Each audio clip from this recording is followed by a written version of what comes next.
Am I the asshole for telling my wife I need time apart after finding out what she hid from me before we got married? I have been married to my wife Rachel for 4 years, together for 7. I thought I knew everything about this woman. I thought we were the kind of couple that didn't have secrets. I was wrong about that in a way that I am still struggling to process.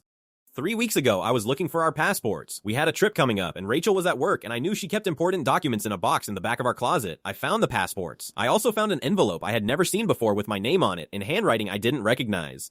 I want to be clear that I was not snooping. I was not looking for anything. I found this by accident, and I wish every single day that I hadn't. Inside the envelope was a letter, handwritten, 2 pages, dated about 8 years ago, a year before Rachel and I got serious.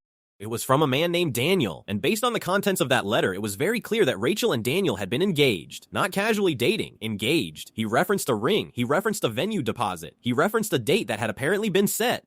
The letter was him ending the engagement. I have been with Rachel for 7 years. We have had thousands of conversations about our pasts. She has told me about relationships. She has told me about heartbreak. She has told me about a guy in college she almost moved across the country for, and a situationship in her mid-20s that went on too long. She has never once mentioned an engagement, never mentioned Daniel, never mentioned a ring or a venue or a date that was set and then wasn't. I sat on the floor of that closet for a long time. When Rachel got home, I was calm. I didn't want to blow up before I understood what I was looking at. I showed her the letter and watched her face go completely white. She didn't deny it. She couldn't. What followed was 2 hours of the most exhausting conversation I have ever had in my life. She said it was a painful chapter she had closed and didn't see the point of reopening. She said it didn't affect us or our relationship.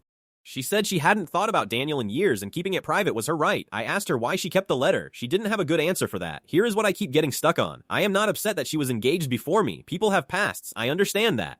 What I cannot get past is the deliberateness of the omission. We have had direct conversations about our relationship histories. She has asked me about every significant person in my past, and I have been completely honest. She looked me in the eye during those conversations, knowing she was leaving out the most significant relationship she'd ever had. That's not a private chapter. That's a choice, made repeatedly, over 7 years. I told her I needed a few days, and I've been staying at my brother's place since Wednesday. She has called every day. Her messages have gone from apologetic to frustrated to now slightly accusatory, implying that my reaction is an overreaction and that I'm punishing her for something that happened before we even met. Maybe she's right. Maybe I'm blowing this out of proportion. But I keep thinking about all those conversations, and I can't figure out why she kept the letter. Am I the asshole?